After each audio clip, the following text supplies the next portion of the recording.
રાજકોટ જિલ્લાના ઉપલેટામાં વર્ષોથી અનેક સેવાકીય પ્રવૃત્તિઓ કરી રહેલ જૈન જાગૃતિ સેન્ટર દ્વારા શહેર તેમજ તાલુકાના ગરીબ અને મધ્યમ વર્ગના બાળકો માટે ખૂબ જ રાહત દરે ફૂલ સ્કેલ ચોપડાનું વિતરણ કરવામાં આવ્યું હતું. આ સંસ્થા દ્વારા 5 થી 7 વર્ષથી ઉપલેટામાં બાપુના બાબલા ચોક, ગાંધી ચોક જેવા ચોકમાં પાણીના પરબ, ઉનાળામાં દરેક ચોકમાં ઠંડી છાશ તેમજ ચોપડા વિતરણ જેવી અલગ અલગ સેવાકીય પ્રવૃત્તિઓ કરી રહ્યા છે અને હજુ પણ ગરીબ લોકો અને બાળકો માટે વધુ સેવાકીય પ્રવૃત્તિઓ કરી બતાવવાની ઈચ્છા વ્યક્ત કરી રહ્યા છે.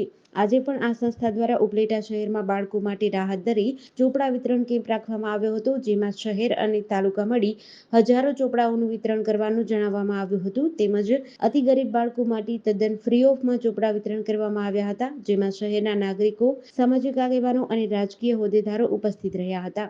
હું દાનભાઈ ચંદ્રવાડિયા, ઉપલેટા નગરપાલિકા પૂર્વ પ્રમુખ. આજ રોજ બાપુના બાવલા ચોકમાં જૈન જાગૃતિ સેન્ટર દ્વારા ચોપડાનું વિતરણ છે. જે મોટા ચોપડા છે 57 રૂપિયા છે, 30 રૂપિયામાં વેચવામાં આવે છે અને નાના ચોપડા છે 20 રૂપિયાથી 5 રૂપિયામાં રાહત દરે વેચવામાં આવે છે. ખરેખર ધન્યવાદ છે જૈન જાગૃતિ સેન્ટર અને એના અશોકભાઈ મારી સાથે જે પ્રમુખ તરીકે છે અને એના જે કોઈ ટ્રસ્ટના જે કોઈના સદસ્યો અને સાથીઓ એને પણ અભિનંદન છે કે એ હમણાં થોડાક દિવસ પહેલા આ બાપુના બાવલા ચોકમાં પાણીનું પરબ, છાસનું વિતરણ અને સાતમ આઠમ ઉપર જે કંઈ મીઠાઈનું વિતરણ કરે છે જરૂરતમંદ લોકો માટે. ખરેખર ધન્યવાદ છે કે આવા જે સારા કાર્યો કરે છે.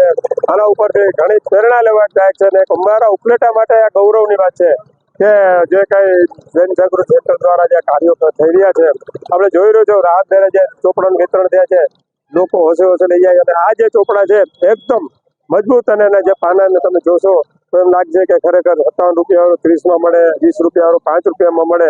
ખરેખર ધન્યવાદ છે અશોકભાઈ અને એના જે આખા સેન્ટરના જે કોઈના સાથીદારોને.